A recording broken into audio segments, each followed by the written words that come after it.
Europe లో shoot చేస్తున్నాం, -10 degrees.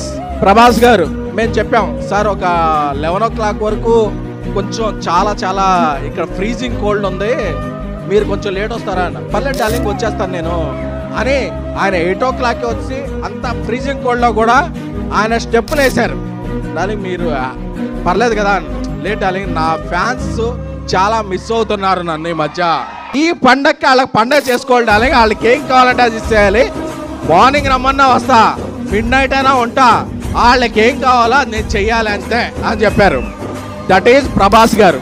యూనిట్లో అందరూ కూడా ఆయనే ఫుడ్ తింటే యూనిట్లో ఉన్న 120 మంది అదే ఫుడ్ తింటారు. ఎందుకంటే అమ్మ లాంటి వ్యక్తి ప్రభాస్ గారు.